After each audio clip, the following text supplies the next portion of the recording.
and with Chevrolet again, aiming to build on his speed and his experience from last year with the Cross Racing Chevy. And build on his speed and experience as well is Frenchman Grégoire de Moustier, starting the season on home soil. And this Manicourt track is one of the few that he visited last year. I think one of possibly only two that he'd ever seen before.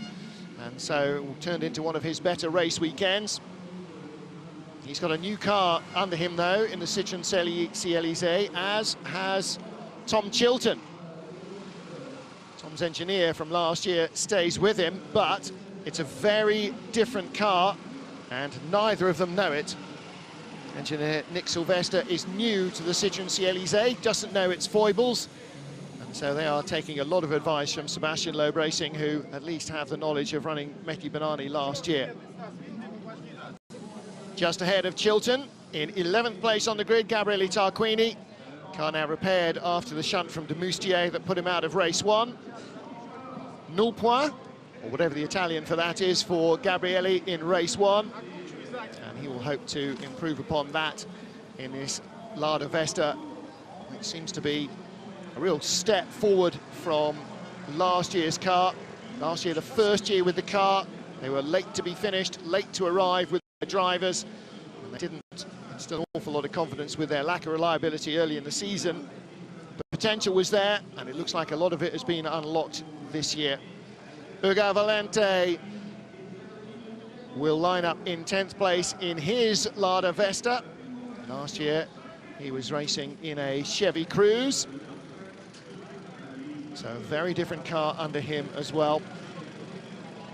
Valente started on pole for our opening race. Rob Huff here started alongside him, outside front row. Made a better start, took the line into the first corner and raced away to victory.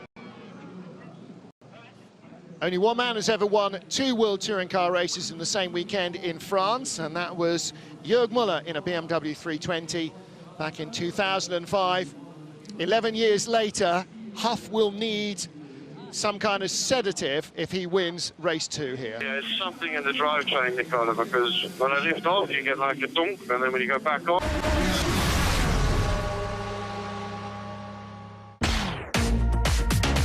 Мировой туринг.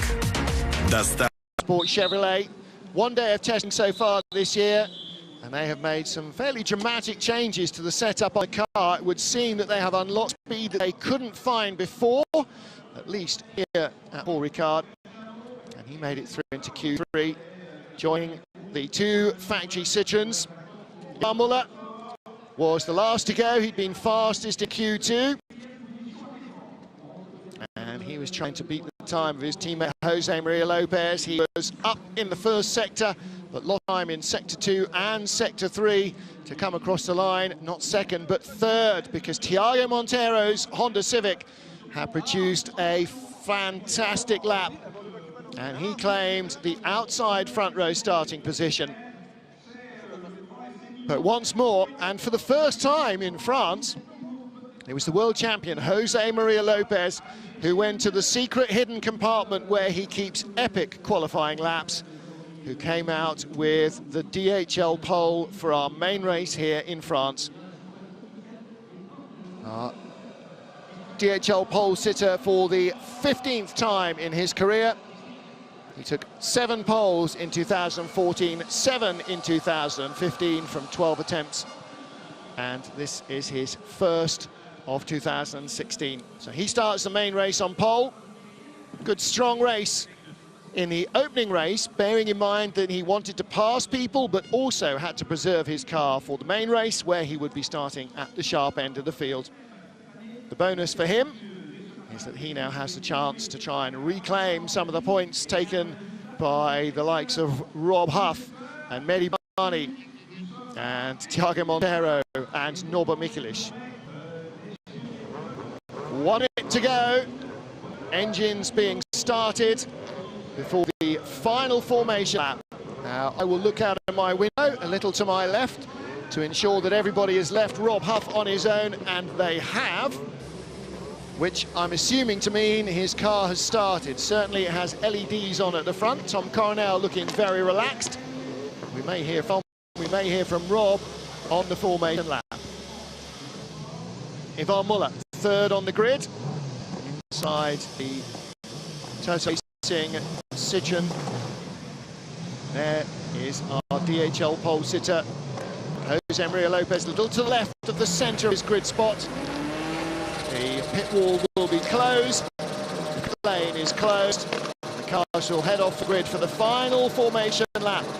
Green flag waves at the back, and they're waved away at the start of last formation lap, the green flag lap, prior to returning to the grid for the main race here in France.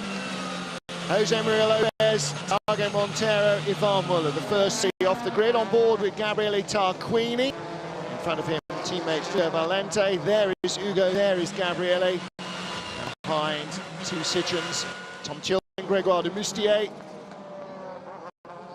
The fifth Citroen in the field, Mehdi Benani starts in 7th place, behind Coronel and Katzberg. Robert Mikulic there, and there's Benani, the blue car of Ricard. Well, let's hear from Tom Coronel. Okay, welcome WTCC race fans. As you see, I'm waving because I'm heating up the tires. Something different than last year are these two nets on the sides. This is an interesting corner for a race driver. You will see some good moves here probably in the first lap, but it's almost flat. We're driving the small course here in Paul Ricard. So after the straight, you can also still go further through, but for touring car racing, I think it's interesting. This is also an interesting corner, third gear. You can dive on the inside, as I did in race 1, where I finished P9. But somehow I'm up between the factory guys. And I'm very happy with that, because our qualifying was better than we had expected. Trying to heat up the tires and also the brakes. In front of me is Ivan Müller, and behind me Nick Katzberg. We had a really good first race with the other Dutchman. We're up to the last two corners. The left-hander here, very difficult for the braking. You stay on the inside, close to the tire pack. And then a very slow corner for the straight, the first corner. It's very easy for overtaking, but there's some escape road on the exit. Guys, I'm going to get prepared for the start. Keep pushing, because race 1 was an interesting one, and race 2 will be even better. Bye-bye. Tom Coronel, as ever, multitasking. Jose Maria Lopez brings the number 37 Citroen C-Élysée to the pole position. Thiago Monteiro alongside him. Ivan Muller, 68. That's the number of his department in Alsace. He lines up in third, with Tom Coronel, as he said, among the factory drivers, the sharp end of the field, fourth after qualifying. So he is fourth on the grid for the main race outside of row 2. The field forming up behind him.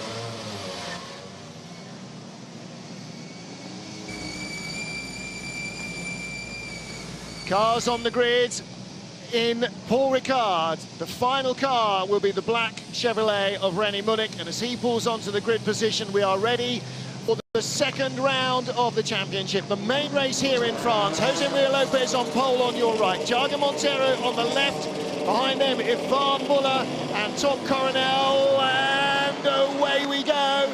And not a great start from Lopez. Muller trying to share his nose. Fredrik Ekblom comes around Tom Coronel, who didn't get away at all. Muller to the inside, but Lopez cuts his nose off. Muller's shut the door on Thiago Monteiro. Out backwards goes Rob Huff. He was helped out by somebody or other. Damage to the right rear, hopefully bodywork only, not suspension. But his chance of a double win has definitely gone west, and swinging out wide, Nicky Katzberg, wheel-to-wheel with Norbert Mikulic.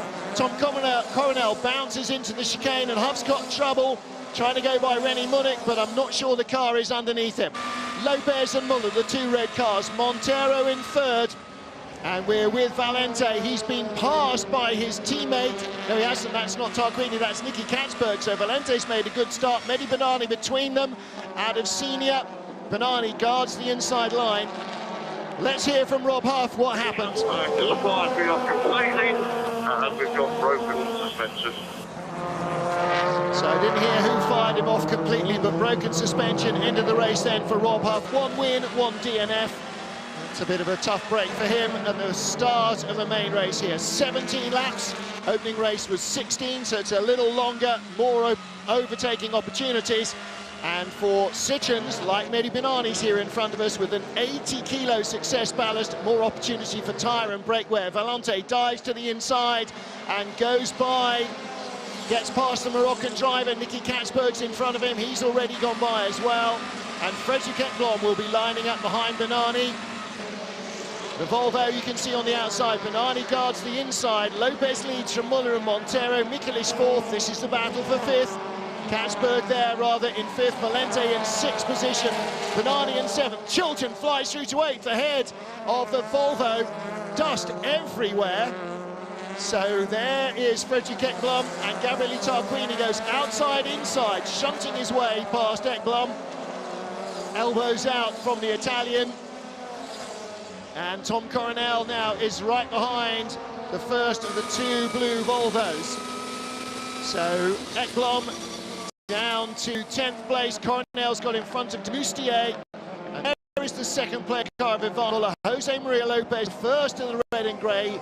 Citroens is just in front. For Thiago Montero, he has got to really try and work with Ivan Muller to close up on Lopez. The two of their cars together will go quicker than Lopez on his own.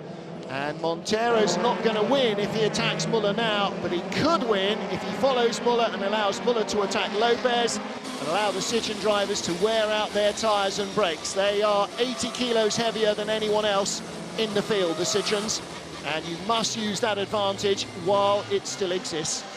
Coronel chasing Ekblom. Ekblom started the lap in 8th position. Lopez, Muller and Montero come across the line. Muller 0.6 behind Lopez, Montero 0.4 behind Muller. And John Philippi and Gregoire Demoustier ganging up on Tom Coronel. Neither of them get through. Coronel in 11th, Ekblom just in front of me in 10th, and Demoustier in 12th place. All arms and elbows start to race too. Rob Huff out, Rennie Munich out as well. Or is he? It looks like Rob Huff, in fact, is continuing on rather than going into the pit lane. Ivan Muller set the fastest race lap last time round, closing down our race leader. Let's take a look at the start. Tom Coronel starts to move, and like Rob Huff at the beginning of Mach 3, the car then stalls. Didn't quite have the revs and clutch balance right, and he got away right at the tail of the field. On board with Gabriele Tarquini, that's Huff in front of us. It'll be interesting to follow now into the first couple of corners and see who exactly it was who clattered into Rob. Tarquini, hits teammate Valente, and Valente then hits Rob Huff. No fault of Valente's. Because it was completely stupid. I made a great start. I slowed the car down enough, and they just completely hit me in the rear right so hard. Well, there we go. We saw what happened. The contact was Valente, but it was Tarquini who thumped his teammate from behind and pushed Valente straight through the braking zone into the back of Rob Huff. So Ugo Valente was blameless in that one. I'm afraid Gabriele outbraked himself, got a little over-ambitious. Here's the battle for second. Ivan Muller just in front of Thiago Montero, and Ted Björk, the Volvo, parked at the side of the track. Doesn't seem to have damage on this side. So first race weekend with a brand new car. I'm afraid it looks like the Polestar boys have got a bit of a technical issue. Just saw Fredrik Verlen there, the head of their engineering lineup. Everybody else sweeping through senior at high speed.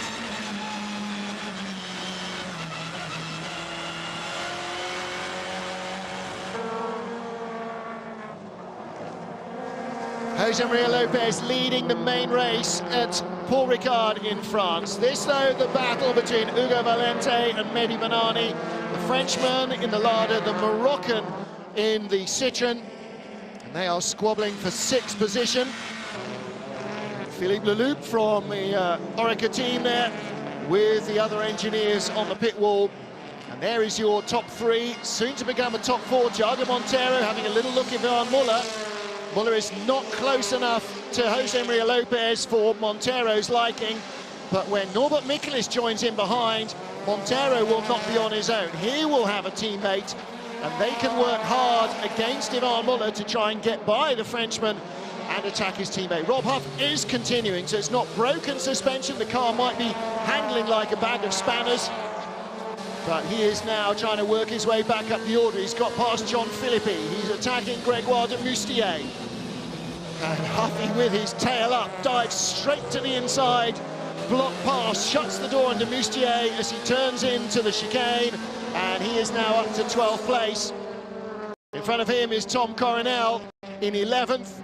Frédéric Blom, the blue Volvo, in 10th. And there Gabriele Tarquini in 9th, the engineer of Rob Huff's exit sideways out of the first turn of the race. Huffy doesn't know it yet, unless the team have told him on the radio. He wasn't sure who had hit him, but we've seen in replay who was responsible for the contact, not who actually made the contact. Lopez, 0.8 in front. There's Rob's mum. Very happy with the result from race one, obviously. Her boy Robert claiming victory. Teammate Thiago Montero looking for something here. Stewards are going to investigate the incident between cars 2, Gabriele Tarquini, car 7, Ugo Valente, and car 12, Rob Huff. Well, shouldn't take too much investigation. Gabriele got a bit ambitious. No fault from Valente. Certainly Huff, nothing to answer there. So whether or not Gabriele receives a penalty post-race, during the race or not, we will wait and see. Battle for second, Yvan Muller and Thiago Montero. Just slipping slightly behind Jose Maria Lopez.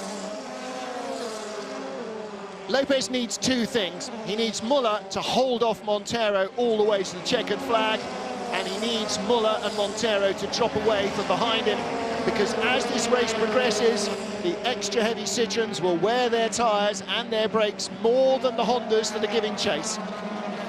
And the earlier Montero gets by Muller, the greater the chance Montero has of getting to the race leader. Drive-through penalty for Gabriele Tarquini. You ruin somebody's race, the stewards are duty-bound to ruin yours. Tarquini got too ambitious into turn 1, so he will take a trough through.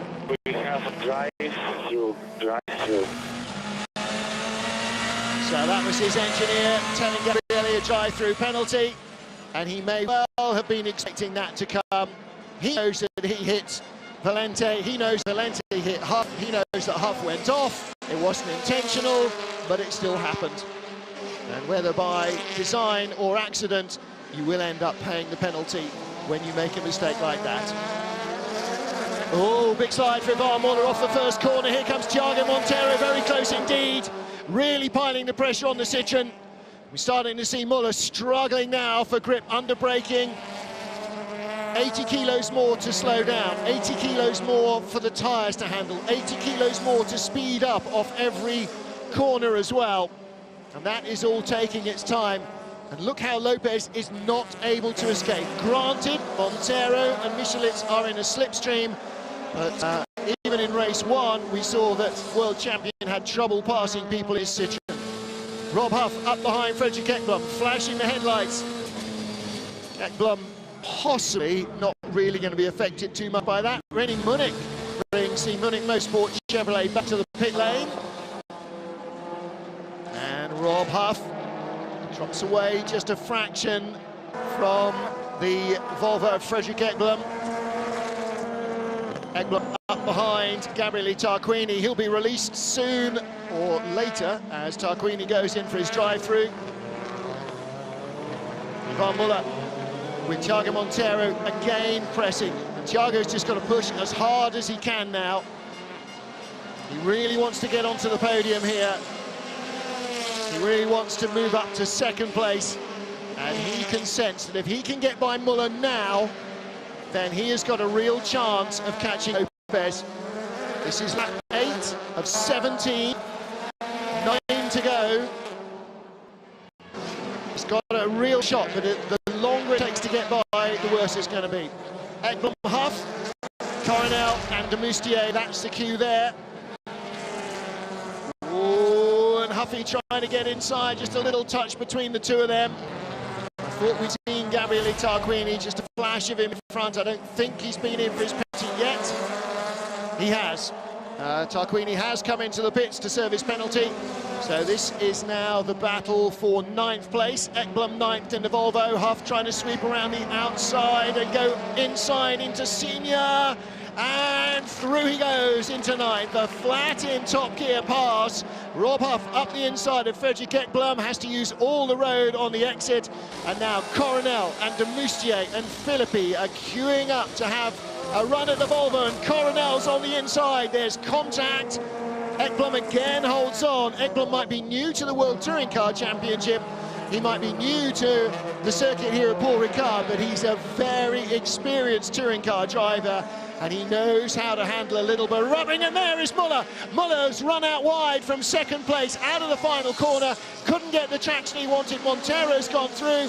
Michelit's on the inside as well, towing up behind Thiago. He'll be on the inside of Ivan. Ivan will brake as desperately late as he can, but the Hondas go through 2 and 3, and now the game is on. Half the race is run, and Lopez is on his own with 2 Hondas in his tow.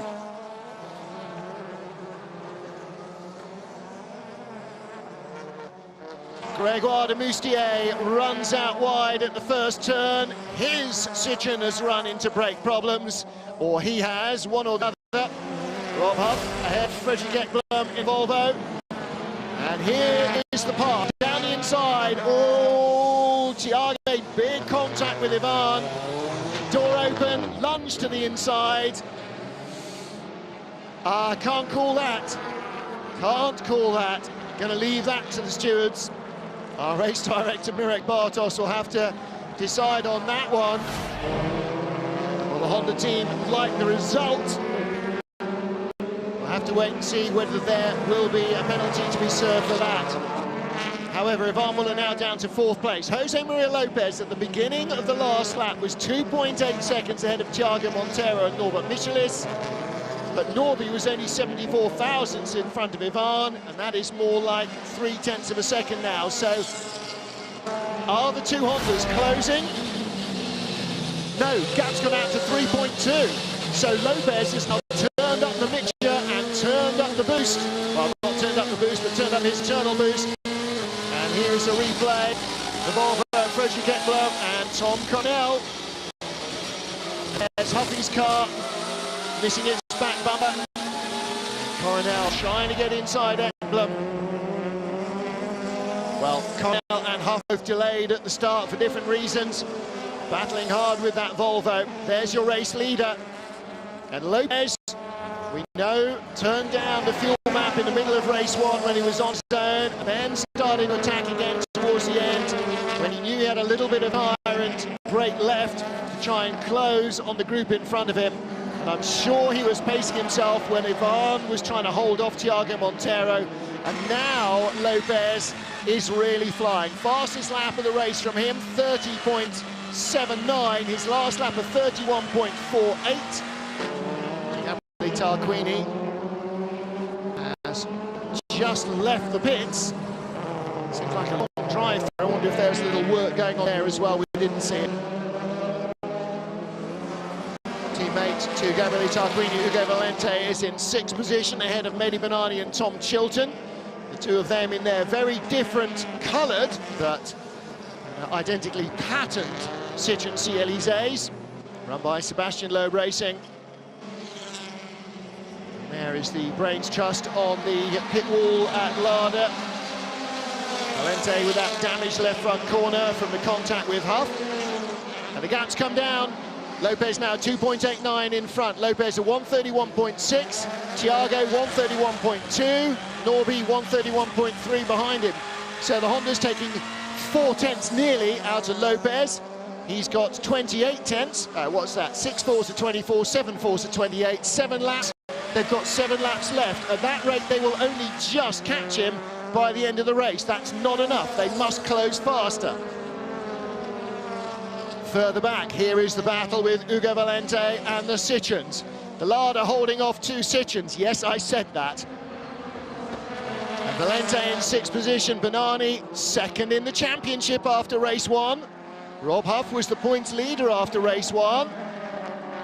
Bernani at the moment, he's not going to lead. Oh, and Chilton looked to turn inside Bernani and then had to just adjust his line a little. Long slide. Looks like Chilton has got the quicker of the two Citroens. But Bernani more experienced in the way the car handles, although of course last year it didn't have 80 kilos more weight than anybody else. Never had more than 60 kilos of success ballast. And that was later on in the season, didn't start with any. Hugo Valente comes across the line, still in sixth position. Teammate Nicky Katzberg in fifth. And Gabriele Tarquini, of course, with that drive-through. He is down in 14th place in the third Lada, but Lada's fifth and sixth, having a good run here with their two young drivers, Katzberg and new boy Valente.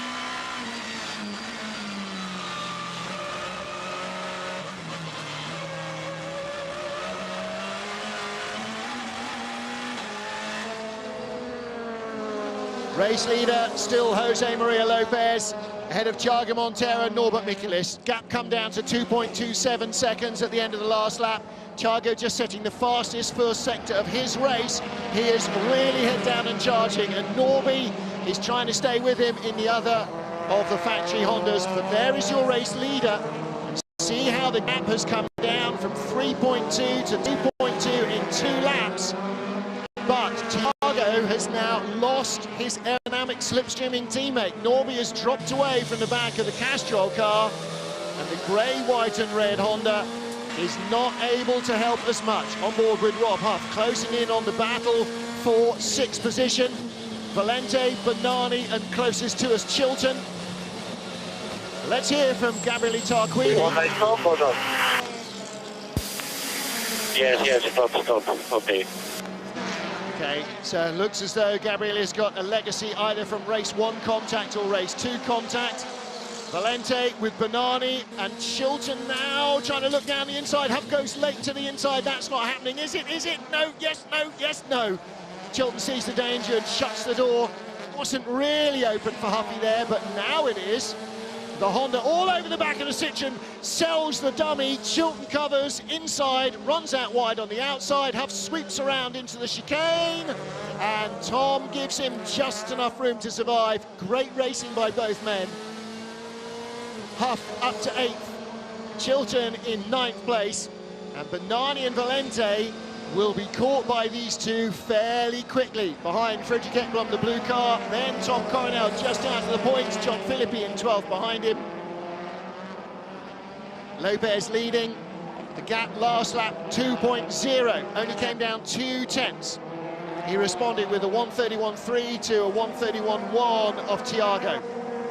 Right now, Huff trying to hold off Chilton for a moment. Looks like despite the extra weight, the Citroen is still a nimble little beast through this twisty stuff. Maybe the clout Huffy got has deranged his rear suspension alignment slightly, and that's all you need. Well, this is the way he sells the dummy. Chilton has to defend on the inside. Deep on the inside means he runs out wide on the outside. Huff knew that was going to happen, sold the dummy, tucked into the inside, and through he went. And that's what it looks like from the outside. Forces Chilton to go in flat and early, comes out wide and late, just enough for Huff to survive. And now he is towing up behind Valente in the yellow Lada and Bernani in the red, white and green of Moroccan-coloured Citroen CLZ. So Huff already up to 8th, looking for 7th or 6th or both. And there's Lopez. Gap was 1.6 at the line. This is lap 14 of 17. 4 laps to go. Gap with Montero is 1.6. There you go. It was 4 laps to go at the end of the last lap. Montero 1.6 behind. And is that gap coming down on this lap? 35.8 first sector for Lopez, 35.1 first sector for Montero. 31.7 to 32.0. So he lost 7 tenths, pulled back 3 tenths in sector 2. Sector 2 and 3 was where Lopez was supreme in qualifying. So what will be the margin at the end of the lap? Thiago can almost smell the exhaust of the Citroën.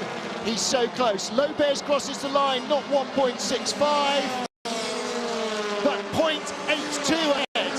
Thiago has taken 0.8 of a second out of him, getting on for 0.9 inside Bernani. The Citroëns are paying the penalty for that 80 kilos of success ballast. They are all running out of brakes. They are all running out of tyres. They are all running out of speed. Lopez is being hunted by Montero as Huff slices past Bernani. Huffy now up to 7th. Ugo Valente, his target.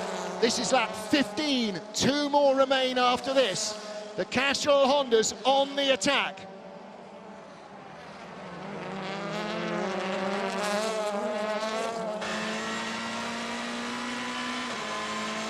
The view back from Ugo Valente. Rob Huff flashing all the lights, showing all the signals to Valente. I'm coming, I'm coming, I'm coming. I'm sure Thiago Montero isn't bothering to flash Jose Maria Lopez. He's just concentrating on trying to lap quicker. And he went a fraction slower.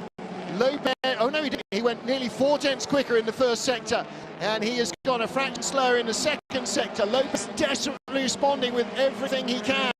It's the tight and twisty stuff that's hurting most now for the Citroën driver. The gap at the line was 0.826 last time. This time round, it'll be closer to half a second. Thiago Montero is clawing his way back up to the world champion. 0.60, Huff down the inside of Bernani. We saw that at the end of the last lap. And now he'll be trying at the end of this lap to get in touch with Ugo Valente. Well, Montero, they're now on lap 16 of 17. And Huff past Bernani for 7th, trying to catch Valente in the larder for 6th.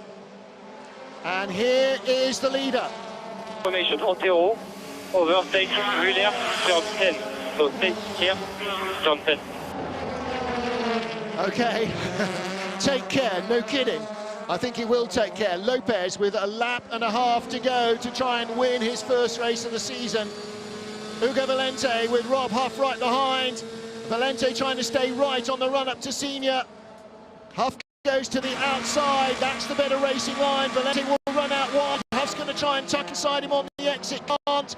Looking get to the inside into Lebose. The Lada can hold a very tight line here. Can the Honda? Yes, now it starts to turn tighter. He's going to pile the pressure on. There'll be 1 lap to go at the line. This is lap 16 of 17, and Huff looking for 6th position at the end of the race, where he knocked to the back of the field. Lopez starts the last lap with Montero a car length and a half behind him. 0.248 of a second. Montero needs to defend for 4 more kilometres. Beg your pardon, Lopez needs to defend for 4 more kilometres. Montero's within touching distance. And down where they almost fell out in a big way last year. Huff goes by the length. 1 and 2 last year. It was Lopez versus Montero, and there was a big division. Huff's gone up to 6th, but Lopez and Montero avoid contact between 1 and 2 this year. Final corner, Huff gets inside, and Valente didn't have the traction to match the Honda driver alongside him. 2012 world champion moves into the top half dozen. I can't do the maths. He might be the championship leader now. Not quite sure. Jose Lopez leads. Might come down to what Thiago Montero does to Jose Maria Lopez. Somewhere out on the track. There they are. They're already out of Sia. They're out of Lose. This is the final couple of corners. And Jose Maria Lopez is going to win in France.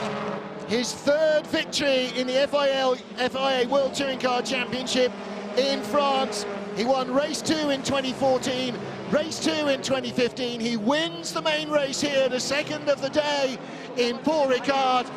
The checkered flag flies, and Jose Maria Lopez claims victory number 22 of his World Championship career. And Thiago Montero 0.28 behind. Michaelis 3rd. Ivan Muller 4th, Nicky Katzberg fifth, and Rob Huff will take sixth position.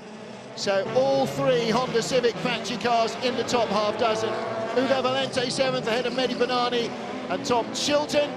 And Tom Coronel behind Frederick Ekblom, trying to hold off John Philippi in a Chevrolet drag race to the line. And it goes to Tom Coronel by 24 thousandths of a second.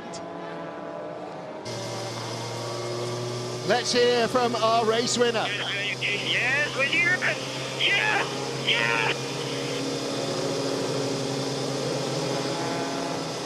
So Jose Maria Lopez takes victory in the main race here in France. And Tom Coronel loving that one. I'm not sure what the muscle thing was. Maybe his power steering had gone earlier in the race and he's pumped up his biceps and his forearms like nobody's business. But a win for the factory Citroën team, and the world champion wins the main race here in France. Citroën defeated in race one. Rob Huff took victory for Honda. Honda's first win in France. And that was in the opening race. The main race, Jose Maria Lopez wins for Citroën. Good race from Ugo Valente, finished in 7th place. Teammate Nicky Katzberg, 5th for Lada, at the end of a good weekend.